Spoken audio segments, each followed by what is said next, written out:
Welcome to the University of Minnesota, to the Rhetoric Center, and to this conversation on the certainty, or the rhetoric of certainty, based on the really brilliant work of John Patrick Shanley, Doubt, a Parable. I'm Laura Bloomberg. I'm the Associate Dean of the Humphrey School of Public Affairs here at the University of Minnesota, and on behalf of MinPost and the Minnesota Opera and the Humphrey School of Public Affairs, I'm really delighted to see all of you here tonight. I understand that there's some traffic issues, aren't there always, and we might have a few people coming in late, so let's just be sure and make room for them as they come in. I have to tell you that I'm particularly delighted to be here tonight personally to welcome you and also to be an attender at this conversation because it's such an important topic to me personally.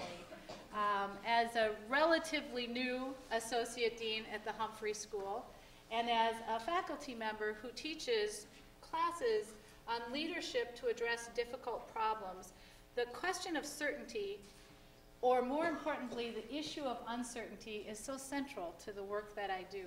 It is a central operating tenet. And actually this week, I and a couple of colleagues of mine were teaching a course, a week-long intensive course called Leadership to Address Global Grand Challenges. And actually some of our students are here in the audience tonight.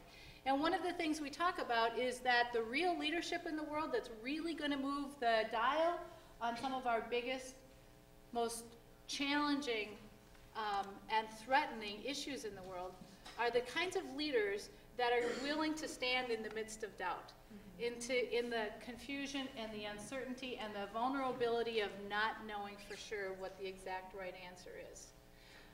So I've been thinking a lot about this. And then in preparation for tonight, I read the preface that John Patrick Shanley wrote to the actual, the writing, the Doubt piece that he published that has now been turned into a play and a screenplay and now soon to be performed libretto. And in his preface, he writes something that really resonates with me. He writes at one point, when we feel unsteady, when we falter, when hard-won knowledge evaporates before our eyes, we're on the verge of growth. It is doubt, so often experienced initially as weakness, that changes things for us. And to me, and I can see heads nodding despite these bright lights, to me that really resonates, and I can see that it resonates with many of you. That's why I'm looking forward to tonight's conversation. And it's my pleasure to welcome to the stage the moderator for the panel tonight, Graydon Royce, who is a theater critic with the Star Tribune. And as we were backstage, I was saying that I am a faithful reader of his columns, and I'd like to tell him that he mostly gets it right, but not always. He told me not to say that. I think it's also really informative. I won't read his whole bio. You have them on the back of your program. All of the panelists, their bios are written here. But I think it's very interesting. One, that he has been a theater critic with the Star Tribune since 1999, but also that he is a playwright himself, which gives him, I think, really unique insights. So please welcome to the stage Graydon Royce.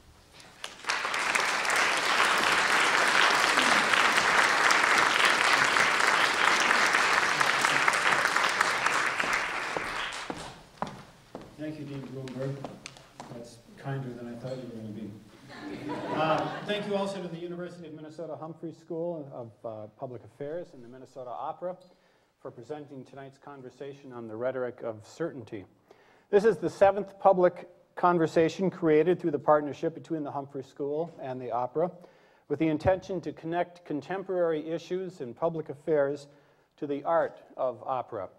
Tonight's topic was inspired by the Minnesota Opera's upcoming world premiere of Doubt by composer Douglas Como, with the libretto adapted by John Patrick Shanley from his play and film of the same name. And the opera opens January 26th at the Ordway Center, and I would guess the tickets are available at mnopera.org.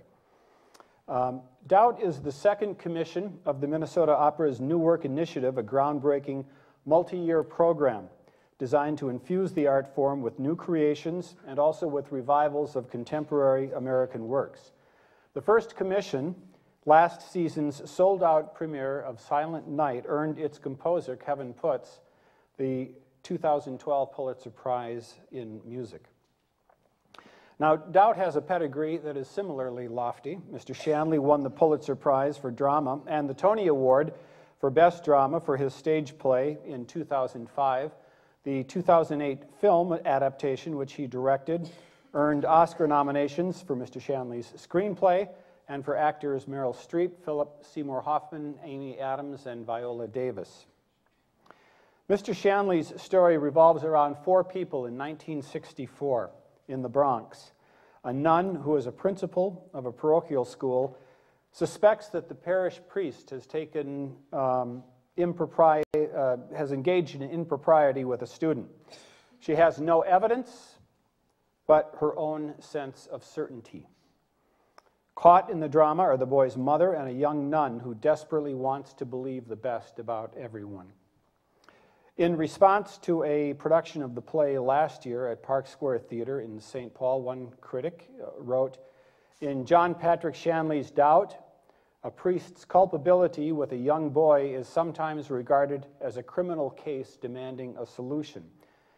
But Doubt is an amazingly sharp metaphorical instrument that cuts deeply into the ambiguity of real life. Each viewing reveals more about our layers of uncertainty. Life is beyond interpretation," as the play says. Now that time I did get it right, I think.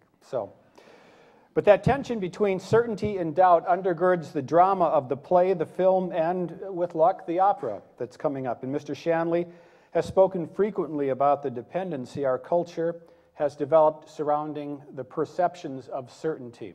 He wrote in the preface to the stage play, quote, "There's a symptom apparent in America right now. It's evident in political talk shows, in entertainment coverage, in artistic criticism of every kind, in religious discussion.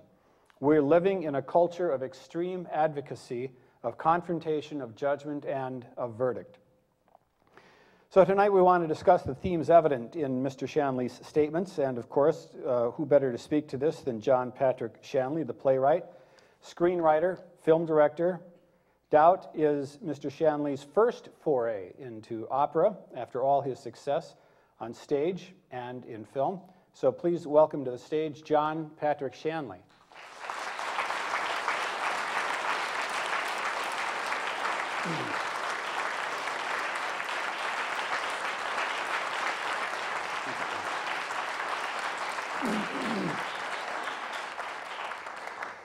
Joining Mr. Shanley tonight will be Heather Lamar, professor in the School of Journalism and Mass Communications here at the University of Minnesota and in the Center for the Study of Political Psychology. Ms. Lamar has taught courses on the subject matter of measuring the effectiveness of strategic communication campaigns and principles of strategic communication public relations. Please welcome Professor Heather Lamar.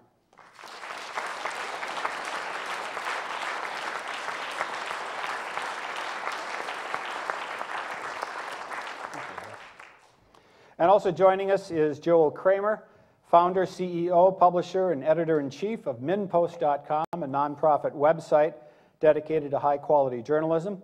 He's also the former editor and publisher of the Minneapolis Star-Tribune, and for a brief moment was a political hopeful himself as a candidate for lieutenant governor in the Minnesota DFL primary of 2006.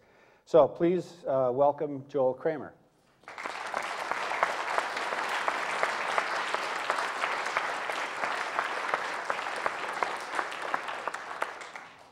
So, Mr.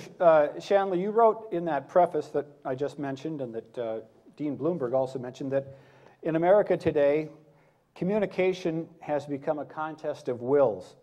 Public talking has become obnoxious and insincere. Why? Maybe it's because deep down under the chatter, we have come to a place where we know that we don't know anything, but nobody's willing to say that. Do you think that we're that clueless? Look at Congress. I mean, certainly, you know, I was just thinking while I was backstage waiting to come on that talking about the culture of advocacy, how many lawyers are in Congress? And of course, you know, when you're trained in the law, you are trained to advocate for one side or the other. That actually has nothing to do with the pursuit of getting to a place of consensus or understanding. I'm not surprised they're having trouble. Yeah.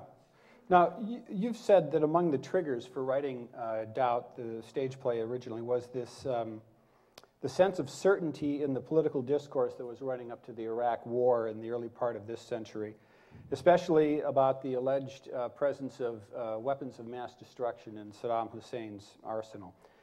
And at that time, to doubt the statements of the leaders of this nation was kind of risky business, and those who doubted were kind of seen as those who were weak. Well, they kind of look green around the gills, you know, when they were on these talk shows and stuff. The people who were saying that where was the evidence were speaking in very uncertain tones, not simply saying that the existence of these weapons were uncertain, but they themselves looked ambivalent about being on the show. And the people who were saying that there were weapons of mass destruction seemed delighted to be on the show. And could speak very heartily and well to the idea that there were these weapons. But I was listening with sort of the emotional volume turned down, and I kept waiting for the information that would make it possible for me to understand that there were weapons there, and it never came. So I found myself in a sort of childlike place where I was like, well, they must know something that they're not telling us. But I feel kind of queasy. And it reminded me of an earlier time in my life, much earlier, when I was a boy, and I grew up in a world of great certainties. A value system was in place in the Catholic church school that I went to and in the neighborhood that I grew up in, and everybody knew what was right and what was wrong, and yet the world was changing right outside the gates. And we could feel that vibration under our feet. And this time, the run-up to the Iraq War felt similar to me in a strange way. Joel Kramer, do leaders of a nation, of a organization, of an institution, do leaders need to be totally certain in the decisions that they make and the course that they chart? I think it's almost impossible to be certain about the decisions you have to make. And leadership or management is often described as being the art of making irrevocable decisions on the basis of inadequate information. There can be no certainty. So people who express certainty, you should always be suspicious of them. But at the same time, I would say the converse is that if you wait until you're certain, you won't do anything. So I personally believe that having doubt is a virtue. Asking questions about your own positions is a virtue. Trying to understand the best arguments against your side instead of looking for the worst arguments against your side and mocking them. These are all virtues, but it is not a virtue to be paralyzed into inaction by the fact that you aren't sure, because then you'll never do anything. You could make the wrong decision, but you still have to make a decision. Yeah. Now, you don't always have to make a decision. The interesting thing to me about the Iraq War, most of the debate was about whether there were weapons of mass destruction. But in fact, the more interesting question to me was about whether you should engage in a preemptive war, even if the weapons were there. Because the war was about trying to prevent someone who had not yet used these weapons or had not yet, was not in a sort of Hitler-like position of invading neighboring countries. This was a war of preemption. And I do remember a lively discussion at the time about that issue. And to me, that was a much more interesting issue because there was no way to be sure about whether those weapons were there. But we could be pretty sure that it was a dangerous course to engage in preemptive war. Heather Lamar, talk for a moment about political messaging. This is something that you've studied before. Now, Barack Obama was elected in 2008 with a really pithy and very certain slogan, Yes, we can. Could we imagine that his advisors might have sat around a table late at night and tossed out ideas like, we can't be certain of anything, but we're sure going to try? Or, you know, we just don't know the extent of the problems yet, but we're going to have a look and then we're going to get after it. I mean, you can't get away with that. I think behind closed doors you still can, but not with the 24-hour media cycle that we live in today. We live, unfortunately, in a time of extreme partisanship. We've lost civil discourse, and there's a lot of maybe blame we can throw around for that, and there's culpability lots of places. But it is true, and we all know that it's true, that we live in the smart age with smartphones and smart everything, and really smart sound bites. And if it can't be packaged in 30 seconds, then it can be destroyed by your opposition. And because of that, it forces rhetoric that is not necessarily always civil, but definitely certain. Yeah. And so that it's almost being forced by the environment, the information age we live in. And it's kind of creating that kind of a situation. Yeah. You know, as you point out, politicians craft statements and they craft positions very meticulously, carefully. And that crafting kind of strips away a lot of nuance, a lot of context, and often the full understanding of what they can't be certain that they will deliver what they're saying they want to deliver, but they know they can't, but they can't say that. Now, what I find interesting is not that they do this, but that we, the voters, know that they're doing this, and we accept it. It's part of the transaction that we make. Right. The problem partly is because it is a double-edged sword for an elected official. Actually, I think, though, to take pause, it's really interesting. I noticed today when I was listening to the president, and he was talking about the little girl's letter to him asking, she said something to the effect of, I know Congress makes the laws, but could you try really, really hard? And his response was, I am going to try really, really hard. And that was a really interesting moment politically in political communication because it did show doubt. It did express that he is clear on the fact that he can't make 100% of his agenda go through, and that he can't necessarily keep this promise to this child he's making on national TV, but he's going to try really, really hard. So I think that is a moment of expression of trying to have a conversation with the American public that we don't see very often in politics today. And unfortunately, the American press just passed right by it, and they were more interested in what the NRA was putting up for an ad or something. So, I mean, part of the problem is whether the media is willing to pick up on those small moments and have people be invited into that conversation. Yeah. So. Well, Joel, you're the media. So are you. Well, yeah. I'm the moderator. But the media is a partner in getting that message out to people. It's absolutely true what Heather says, and in many ways today the message is really being splintered. It's being repackaged. It's being trumpeted by a number of different people. There's this atomization of the message today, and it's on TVs, websites, newspapers, radio. And again, this is nothing profound, really. It's rather obvious. But how can we be certain about any information we get from the media today, other than what I write? Yeah. Well, as I said, there's very little you can be certain about, okay? I mean, even in science, where, you know, many people think of science as this world of precision, but science is built on doubt. And built into modern physics, for example, is the idea that not only are our actions uncertain, that, you know, in effect, God does play dice with the universe, but that you can't predict it, you can't even measure, because if you try to measure, you know, the uncertainty principle will prevent you from getting an accurate measurement. So nothing is for certain.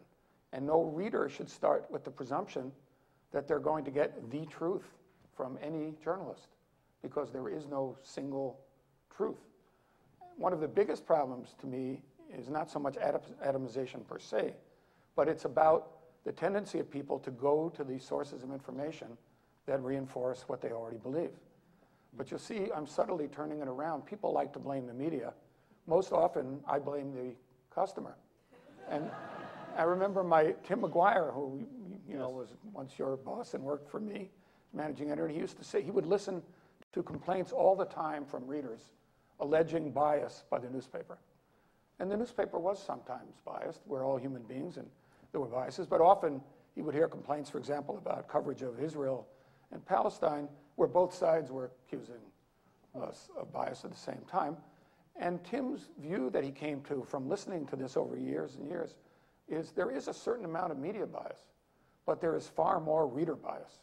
And when the reader is complaining about the coverage, it's because the reader has his or her own worldview. And today, instead of complaining about the coverage that you don't like, which is what people used to do, you just tune it out and you go to Fox or MSNBC and just watch what you want to know. But there is no single truth. What you agree with. Exactly. Yeah. There's no single truth in the writing of history, and there's no single truth in the writing of news. John, we've talked about kind of the broad cultural notions, politics, media, public relations, but I've heard you now speak several times about doubt as a very personal work of art that you undertook to explain yourself, kind of, this is what it means to be me, I think you said on one occasion. And if we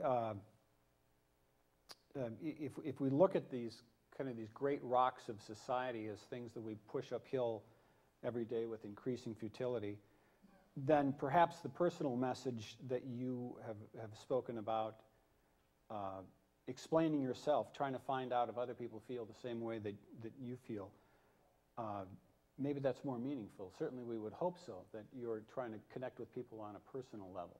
Well, absolutely, but I also feel like, when you talk about pushing these obstacles uphill with ever greater and greater amounts of exhaustion, no. To me, doubt is a dynamic propulsion that, in fact, invigorates and makes it possible for me to live a more effective life. The conversation is over as soon as you know, but as long as you don't know, the conversation continues, especially if you're dealing with other people who are willing to admit the same thing and are willing to continue to explore, to never land at the final destination of what they think and what they feel about things, because life is ongoing chemical and spiritual explosion, in beliefs stop that.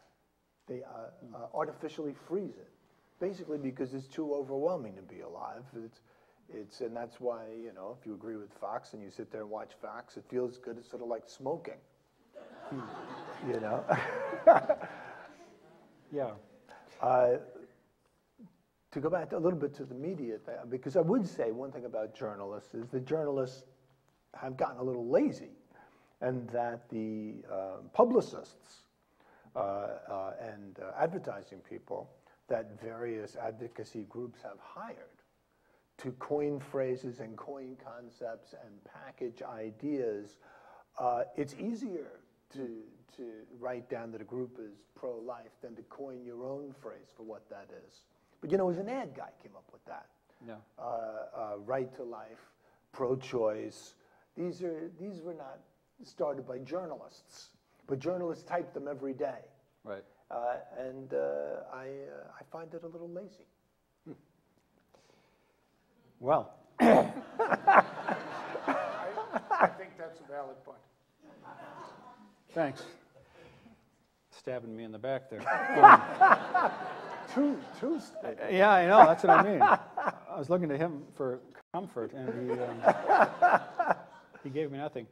What was it about that time, though? And there's another thing that I've heard you talk about, that you looked around your neighborhood at that time, and you felt that this sense of nostalgia because things were changing so strongly.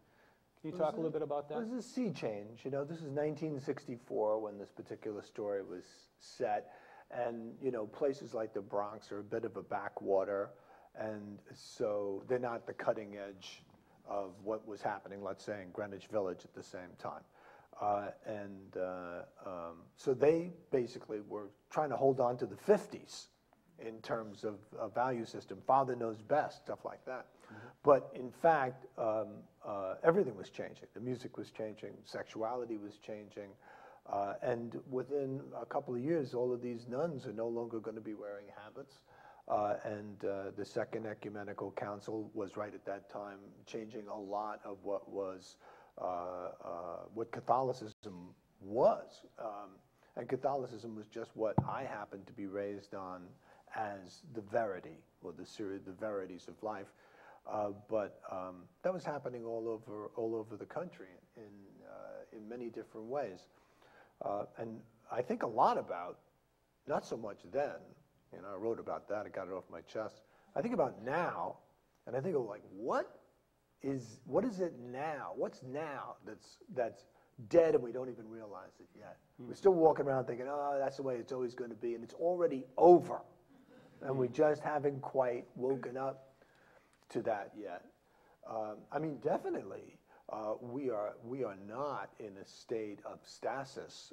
This stuff that's going on the federal level right now, and with the last election dramatizing a lot of changing things about this country, I think everything's, I mean, first of all, white guys are over, which is sort of fun. Tough crowd. The voter bit, and Texas is leaving, you know. It's just, although I think that we should secede from Texas and stop up the Colorado River and say, and live with that. Are you certain about that? On a bad day, you know, I get rankled. Yeah. I get rankled, you know, they're taking a lot of aid and talking about how independent they are. And I'm like, come on, guys, you know, get a little serious. You know, if I was on trial there, I'd try to make friends with the jury, and I would not succeed. It's an interesting time in this country. And I think what's going on in Congress is indicative of the end game of something. And things are in the process of changing right now. What they're going to morph into, I don't know. But I think a lot of people right now, as opposed to when I wrote that play, a lot of people now share with me, more than did then, a sense of like, I'm not sure where we go from here. And I kind of like that. Heather, was there a time when political rhetoric did allow for uncertainty, or has it ever been so? I was thinking about that question, and part of me wants to say yes, but then you can think all the way back to sort of Rome and Greece before, you know, ancient Rome and Greece. And even then, there were forms of political entertainment at the time.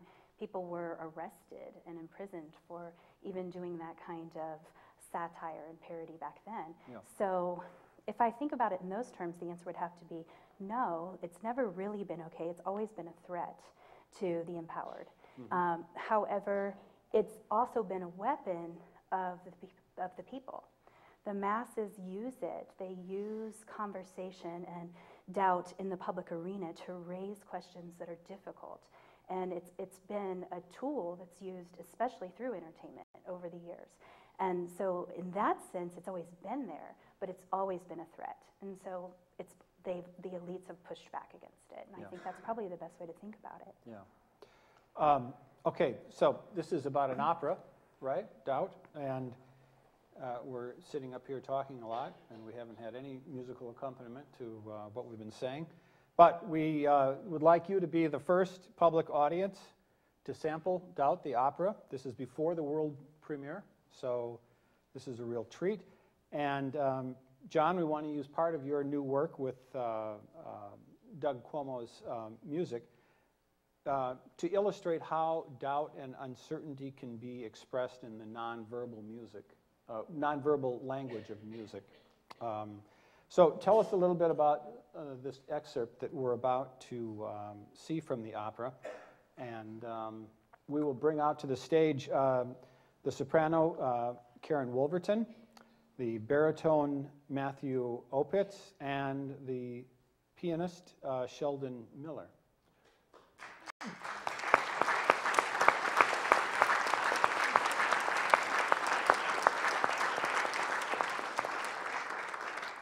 So, conveniently enough, the little bit that you're going to see is right from the beginning, so you actually don't have to know anything. But it's the opening sermon that the priest gives in this parish school in the Bronx in 1964, and then the principal of the school's reaction to that sermon. And that's really what you need to know. Okay, all right. Can everybody see? Should we? Do you want us to? We're going to get out of your way. We're going to get out of your way.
Standing by the altar, I'm standing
very much to our singers and to Sheldon for that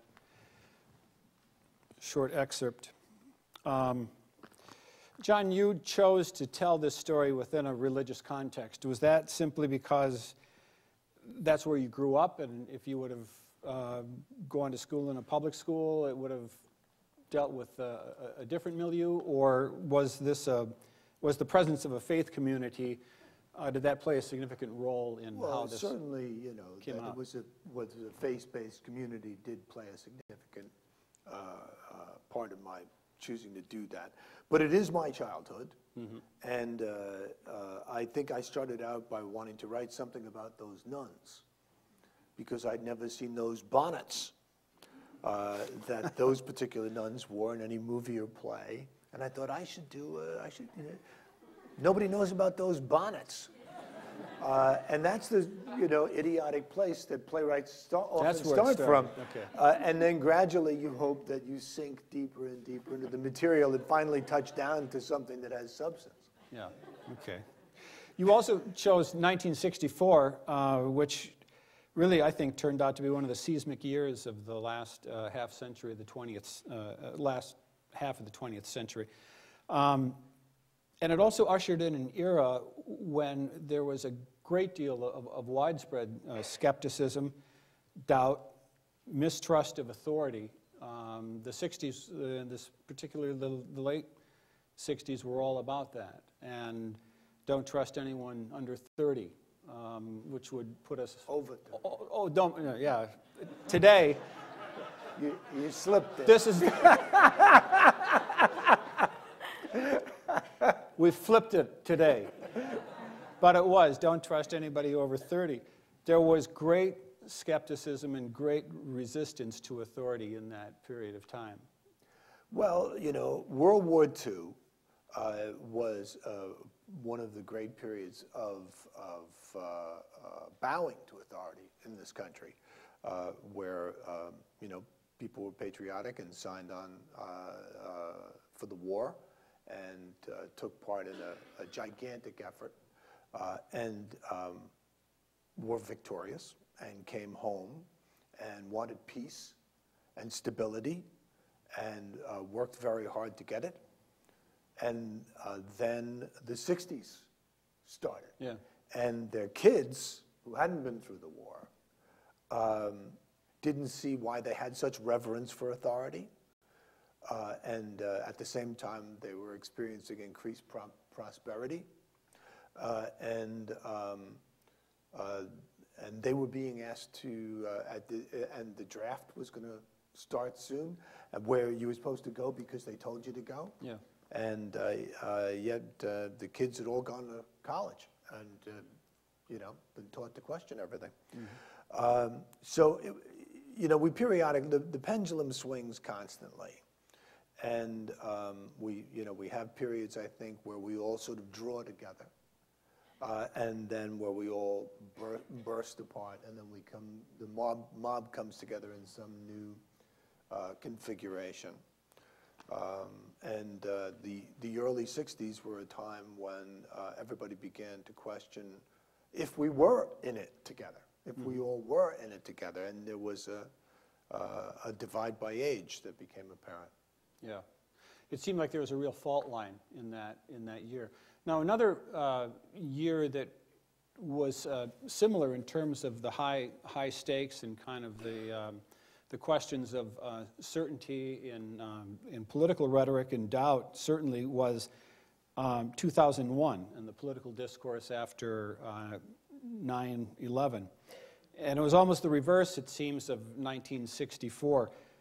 Heather, talk a little bit about how national tragedy affects the public's psychological grasp of doubt and certainty, and the public need for reassurance from its leaders, and its kind of willingness to accept what leaders say in a period of high anxiety.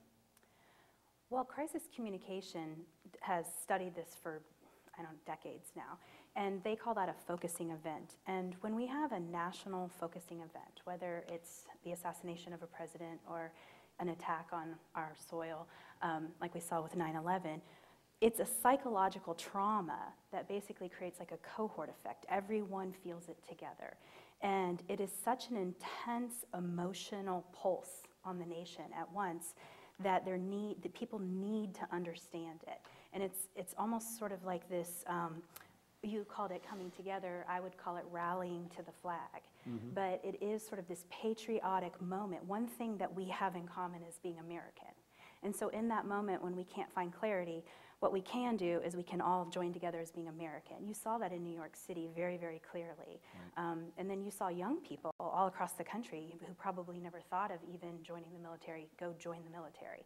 And it was that kind of moment happens. I mean, it happened when we had the space shuttle disaster. It happened when we had the assassination of Kennedy. It will happen again, sadly. I don't know what the event will be, and God forbid anything happen, but it will happen. It happened even just this year with the terrible shooting that we just saw of our children. But it is in that moment that people need an emotional reassurance. It's not reasoned and pragmatic thinking that's taking hold. And that response is so impulsive and so intense that we just want something done, we want it done now, and we want someone to blame. The question becomes, for the leaders, is how do they handle that in a way that can calm and reassure the nation? And there is this one thing, and I don't want to place blame or anything, but there is this one problem with crisis, and that's called crisis exploitation. Yeah. And when you have people who are leaders who see that as a moment where they can use it as an opportunity to push a policy agenda, that's where you get into trouble. And because people will go along because they just want everything to be better. And that's sort of what started the ball rolling in 2001, I would say. Yeah, yeah. So. And if I could just add, I think what's interesting to me about that is the role of war in several of these crises was very different. So you mentioned, for example, the war against Hitler and Japan was intensely unifying, right, at least once it started. Yeah. Before it started, when Chamberlain went to Munich and did something that today we scorn, most of England supported him because they desperately wanted to avoid war. And in the U.S., in that period, Roosevelt was struggling how he was going to get people to be willing to go to war because they weren't willing, and there was a lot of isolationism. But once the war started, after the bombing of Japan, it was intensely unifying. I lived through the 60s situation, and I was anti-war. My father, who had fought in World War II, and I had a very difficult period. It was very hard for us to even talk to each other for years over that. In that situation, war was the divider. It was what separated the country. And it was because the young people did not see this war as growing out of any crisis or any unifying idea.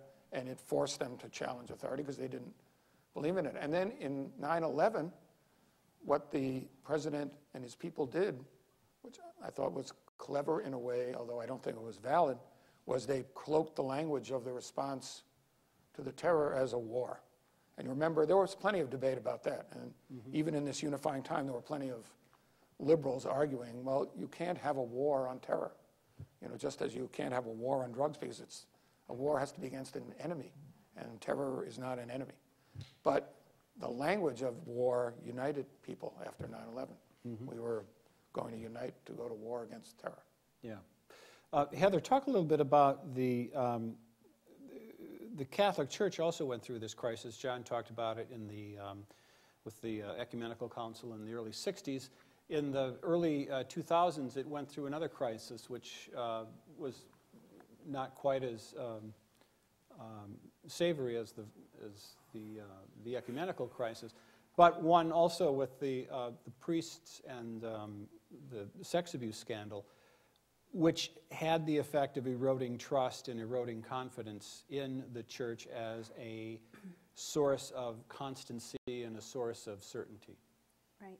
So I was raised Catholic too, and actually, just full disclosure, I was actually an altar girl. So we have come pretty far in the Catholic Church, but that for me was really a personal experience, much like your experience growing up. I think though the big difference, right, is because when we're talking about some of these other events, they're external, it's something that is happening to us. when the public, and especially the faithful, the Catholics in this particular instance, the faithful to any one organization, when the crisis is a preventable crisis, and it's something that happens from within the organization, anger is what occurs. And anger then is really probably one of the most erosive emotions that can happen in response to a crisis. And that's what they experience. They experience this deep betrayal and this anger. And because they sort of had been through this before, I mean, this isn't the first time the Catholic Church, seemed to break trust with its own parishioners. And then what you saw was sort of this almost malaise among the Catholic people, which I think you still see today to some degree, and I am saying that as a Catholic, where people they start to lose that bond that they had and that betrayal. And we actually have something in public relations theory, we call that relationship management theory, and it's the number one way that we can really basically predict how effective leaders will be is in their relations with their publics. And the Catholic Church has suffered terrible relationship erosion, and it's betrayal, and it's because the crisis was seen as preventable and a betrayal of its own children, basically. And when that happens, it does cast doubt on all of the people within the organization, within the public, and that doubt turns to anger, and that anger turns to action, and that action turns into some kind of an erosive or decay of authority that particular group gets. And that's sort of the long-term indirect effect of the whole thing. Joel, let's switch from religion to science and talk about doubt and certainty, particularly in the context of climate change. Are doubters of climate change wrong to be skeptics? Yeah, I find it interesting that on most subjects, the conservatives build their case around certainty. And usually it's the liberals who are, extremely thoughtful and doubtful and confused and don't know how to deal with these people who know exactly what's right. But on climate change, it's reversed, okay? That the extreme conservative position is to question the science and say, how do you know it's true? So they're taking the doubting side of the argument. But there are a couple of strange things about their argument in this case. One of them is, they'll say that it's just a theory, okay? Climate change or global warming is just a theory. They're using theory in the kind of ordinary language way, meaning it's just your opinion. But theory in science is not an opinion. It's the best case you can fit to the facts that you know, but a scientist is always prepared to change the theory if new facts come along that don't align. But the doubters say, well, it's just a theory, okay? And the other thing is that even if you're not sure, I think the right response and the most intelligent response I hear from those who advocate for doing something about climate change is not that we're 100% sure that human activity is causing climate change, but rather there's a high probability, because most of the real world is not about certainty, it's about probability. And the danger of not acting on the probability is extremely high. So you don't have to say, I know for sure that carbon dioxide is changing the climate. You have to say there's a reasonable case that it is, there's highly likely that it is, and we should act on that likelihood, because if we don't, the consequences are very perilous. So yes, I do think the conservative position in that case is to take the doubting position, but it's an example that doubting is not always the winning position. Also, if you say, for instance, I'm not convinced about evolution. You say this to me in a bar, and I immediately see a fork in the road in front of me, and I'm like, am I going to actually attempt to explain the entire theory of evolution to this guy and convince him? Do I even know enough to do that? How long is that going to take? And all he's got to do is say that one thing to make me work that hard over basically proven science? And which I face the same thing with climate change. Is, in other words, the burden suddenly falls on me to explain all of the scholarship that already exists, because this guy goes like, well, I don't really like to read that stuff. Yeah. Or they'll say, I read it, congressman will say, I've read everything, and I just don't believe it. But he's lying. He hasn't read everything. He's never made any attempt to read everything, because he's like, you're going to read it all, and you're going to have the burden of that. And it's always been that way in society, and that, for me, is sort of one of the emblems of the mob. Is just give it to me in one sentence, and that was the very insidious thing that George W. Bush said, which when he went into that, and well, let's have the argument about intelligent design, and it's like, wait a minute, did you read Origin of the Species? It's a long book. I mean, there has been a lot. There's been a lot of talk about this for a long time, even before you were born. And are we actually going to have to go back through all of that so that you feel caught up? Yes. Yes. So get yourself another beer, because we got a long night ahead of us, brother. So, Heather, is there a way, we talked a little bit about this earlier, but do you think there's a way to find truth in the competing messages of media? Joel doesn't think so. Do I get that accurate, Joel? Yeah. Okay. Yeah. So, do you think there's a way to find truth in the competing messages? Is that a trick question? No, it's written right here. Okay. I mean, it's... So I can only say what we try to teach our students in the journalism school, and that is that to be truth seekers, but not necessarily have the expectation of finding one singular truth.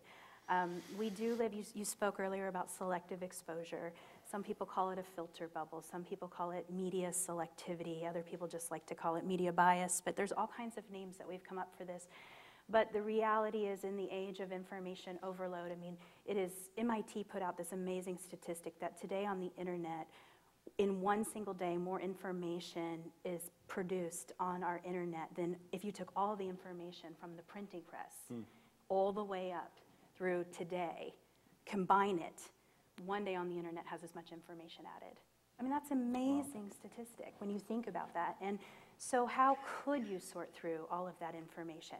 And it's so intensely difficult for people that they've basically just checked out. And the way they check out on all kinds of ways. They check out by playing their Xbox or by watching TMZ. But a lot of us check out by, and I think you said this earlier, by just deciding to listen to only reinforcing belief systems. Yeah. And so to answer your question, I think the only way you can be a truth seeker is to look across a broad array of media for the truth.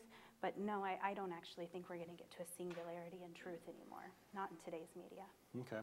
All right. Unless you're talking to Shanley, in which case... Unless it's about climate change. Right.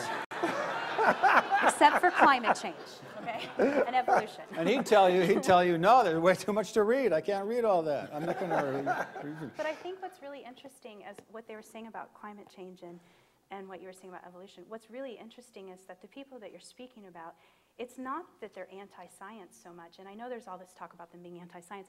It's that they have so much access to information that they believe to be scientific that they really get into an argument with you about my science is better than your science. Yeah.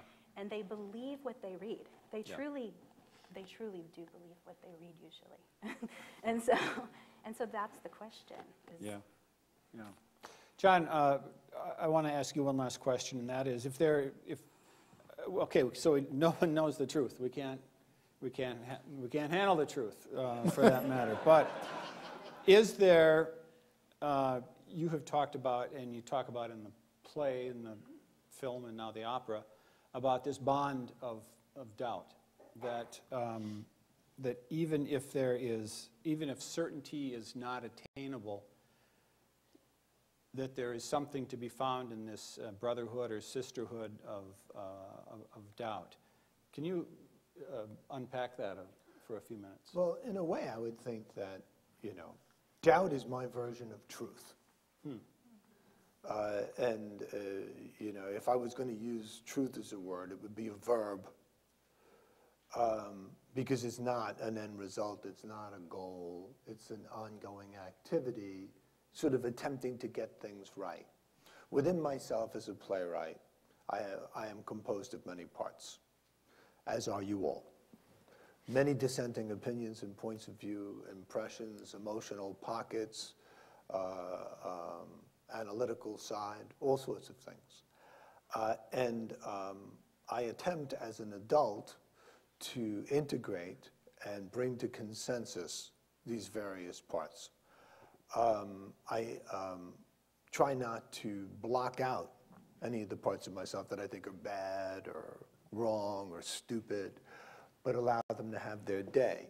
And then after I've done that, I want to open it up to my fellows and be a member of the community and allow that consensus that I take within to continue without, so that I'm not lonely. And so that I have some real sense of community, and then some real sense of communication, and some real respect for my fellow man and woman, so that I can be affected by the existence of other people. We are not meant to live, each of us alone on an island, and we don't. You know, the word truth is used in so many different ways, but, you know, there are other words, you know, when you talk about a leader in the moment that you have to make a decision and you're never going to know the truth. There are, you know, there is also intuition. There is also the virtue that the Greeks held above all others, courage. In the Battle of Belleau Woods in World War I, when the Marines were pinned down by machine gun fire, this one guy stood up and said, "What, did you think you were going to live forever?" and ran into the woods, into the machine guns. And the whole line got up and ran in after him, and they won the Battle of Belleau Woods. That was not a man judiciously, although I know he made a calculation. He's like, it sucks here, it sucks there, but if we prevail, that's going to be really good. If we stay here, nothing really is going to, you know. So he made some kind of calculation, but he also used his intuition, and he used his courage and his leadership ability, and he did something, whatever you think of war and who thinks that much of it,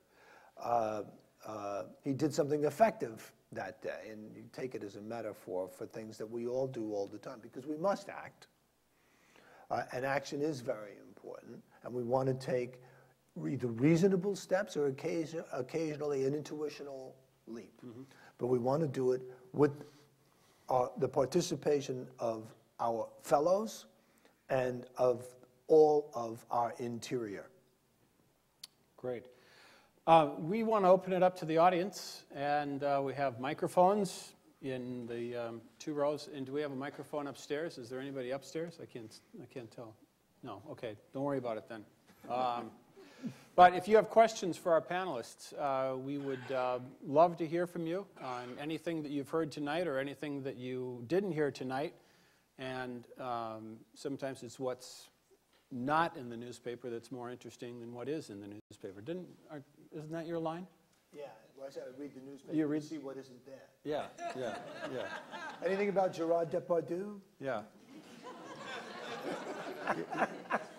But so if you have questions, please come forward. We'd be happy to listen to. And for the panelists.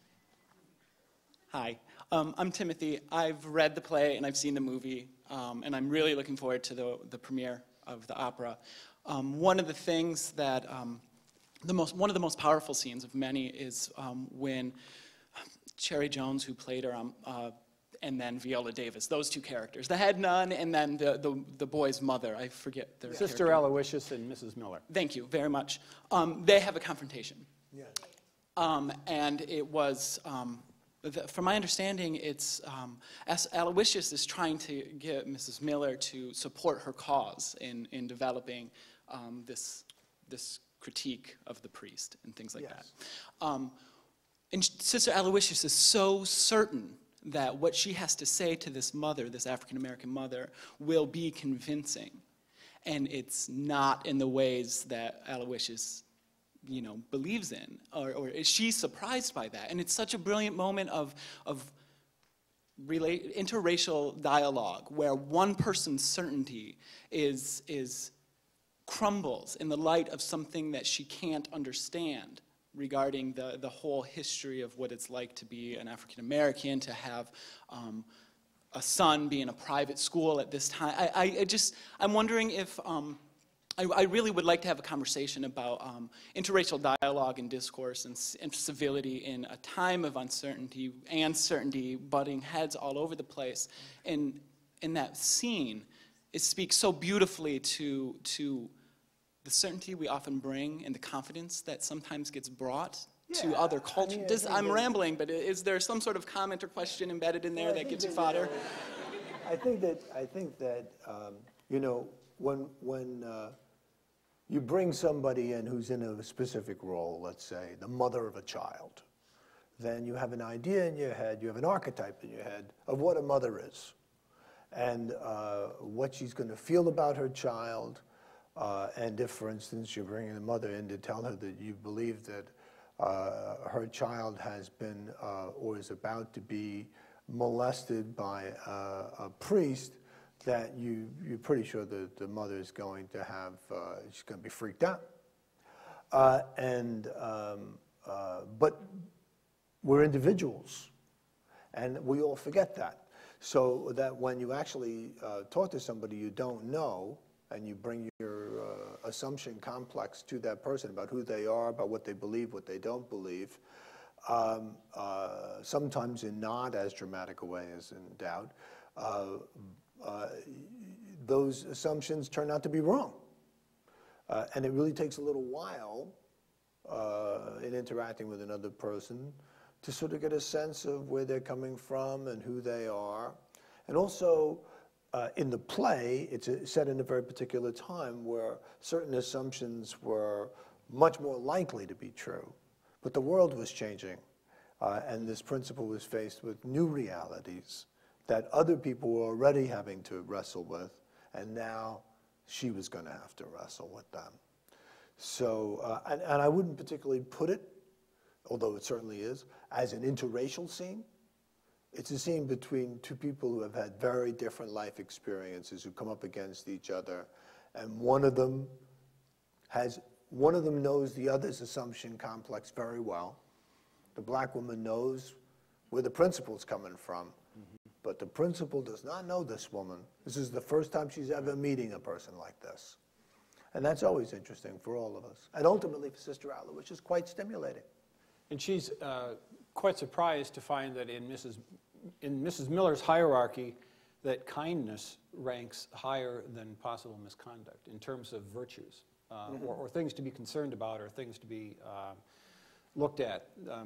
Her whole point is, at least he's someone who's nice to my son. He treats the son. Who has an interest in him. Yeah, right. I mean, the boy's father just beats him. Right. And hates him.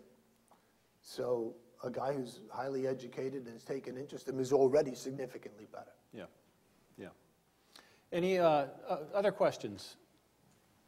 Yeah. I was just wondering if when you wrote the play or in the time since, you have or ever felt tempted to make a decision about what has actually happened? I have no interest in it. I never did. I don't know you. I don't know the person who lives in the house next to me. I've been married twice. I didn't know those women.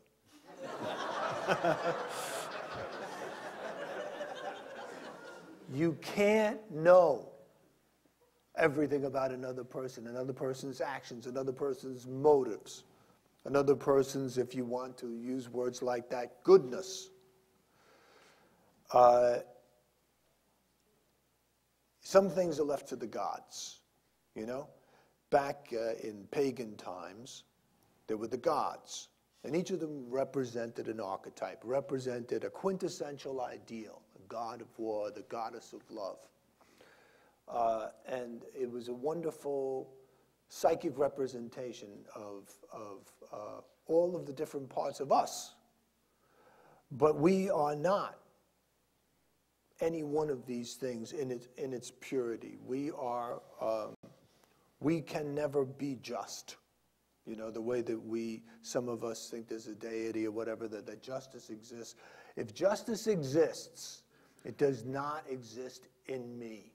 It exists in me as a longing, but I do not know what is just, because I know I cannot adequately judge my fellow man. And I know that nobody in this room can adequately judge their fellow man. All we can do, and what we do in our society, is apply the law, which anybody who studies the law will tell you is an imperfect thing, and it's supposed to be, because it was made by people. It's up to the gods whether that priest is guilty or not. I'd like to follow up on that. Heather and Joel, do the media judge people? You're the media. I'll let you. Yeah, I think they do. I think most people judge people. Not very many people can say what he just said about themselves, that they can't judge other people. I think lots of people are at least somewhat judgmental. And I think the media, in order to create a narrative about any ongoing activity, such as a political activity, a war, a crime case, or whatever, in order to create a narrative, you have to select some facts from among all the possible facts to make your story.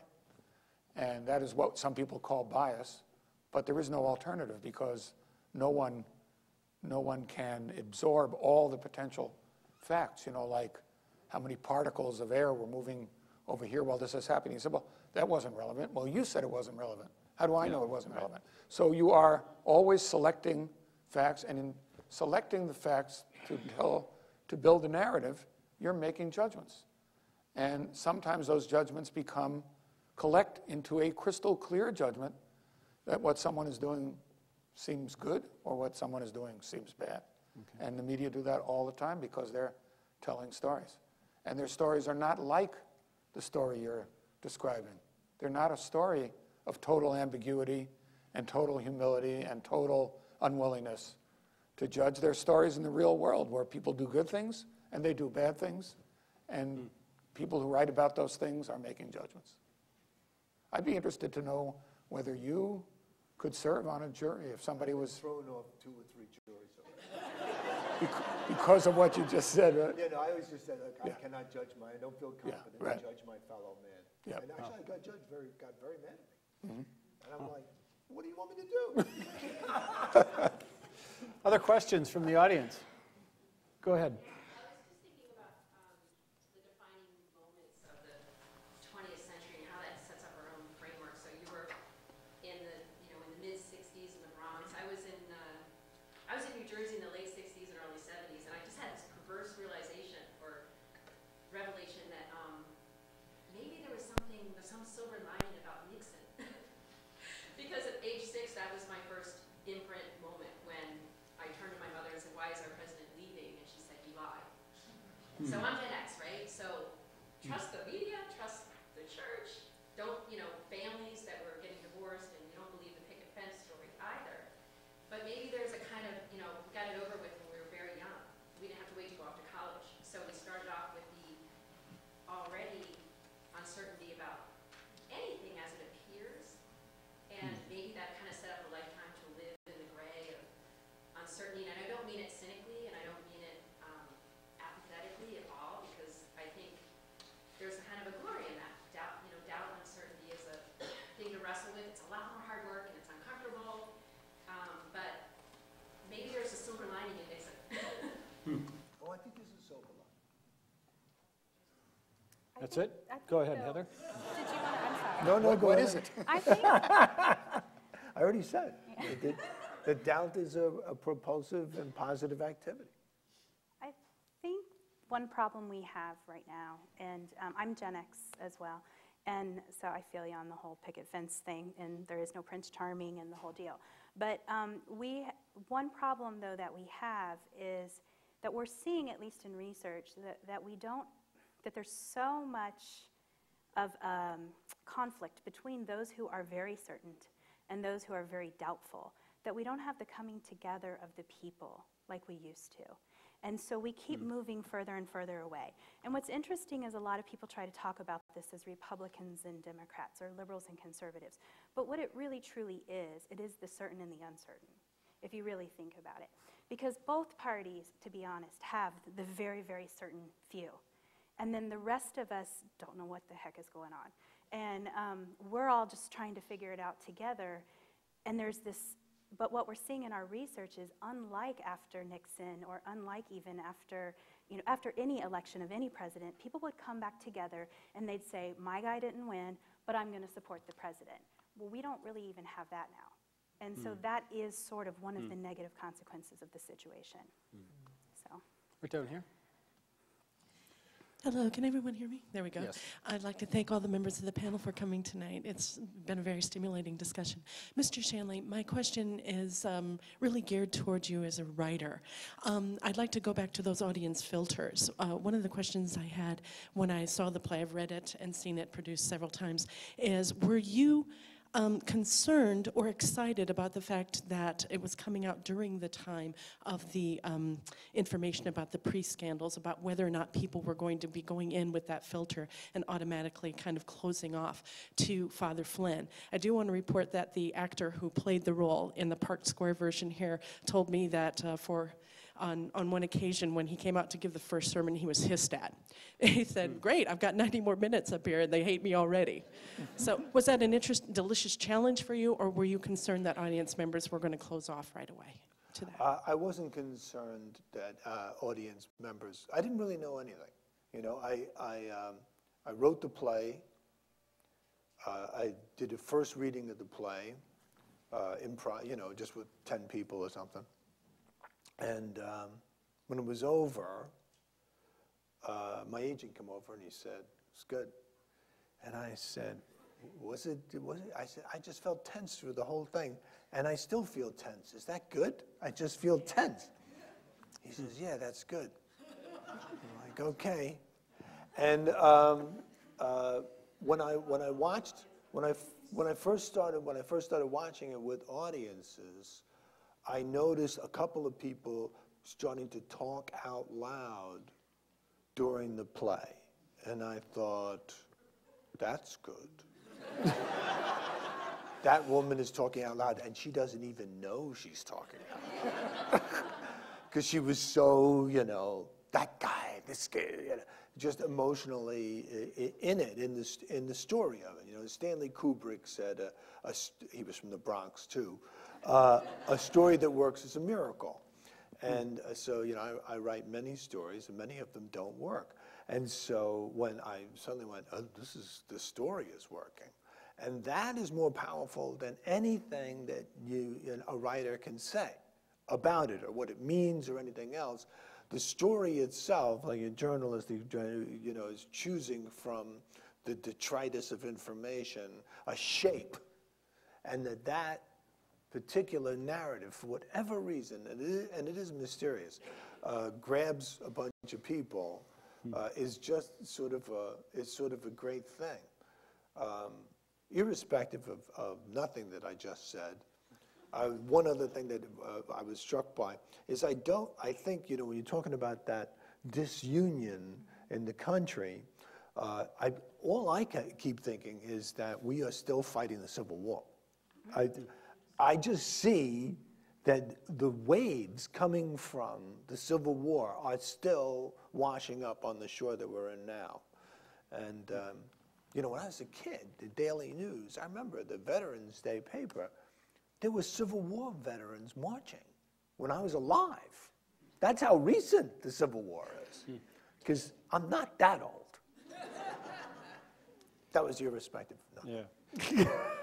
Thank you very much. I just want to say I'm with Timothy. Scene 8 is incredible. I shake every time I see the play. It's amazing. Thank you. Thank you. We have time, for one more question, I think. One more question for Mr. Shanley.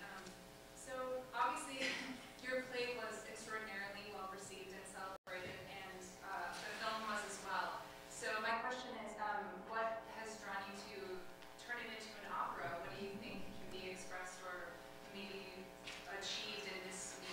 That really came about out of a misunderstanding.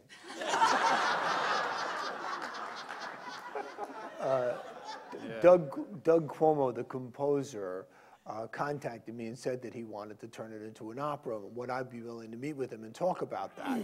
So I reluctantly agreed to have lunch with him because I had no interest in turning it into an opera, and I forgot the lunch. And when I realized that I had forgotten the lunch, when I got home and I got all these old messages from Doug, I felt so guilty, because I'm an ex-Catholic, that I said I'd do it.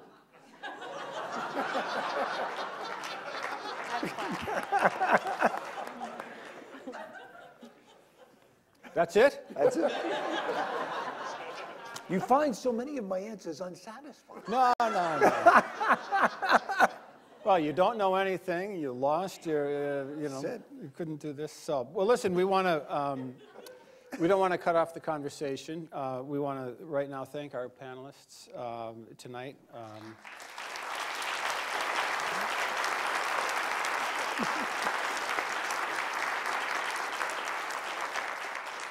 And so we thank you. We also want to thank the Minnesota Opera and the Humphrey School for Public Affairs for hosting the event. And also thanks to our media sponsor, which happens to be MinPost. So thank you again, Joel.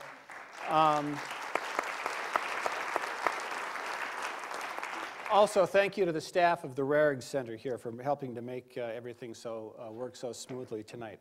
And lastly, and most importantly, thank all of you for coming and making this event. Without an audience, there is no theater, there is no performance, there is nothing without the participation of an audience. So you really played the most important role tonight. And we want to allow you a chance to continue your participation.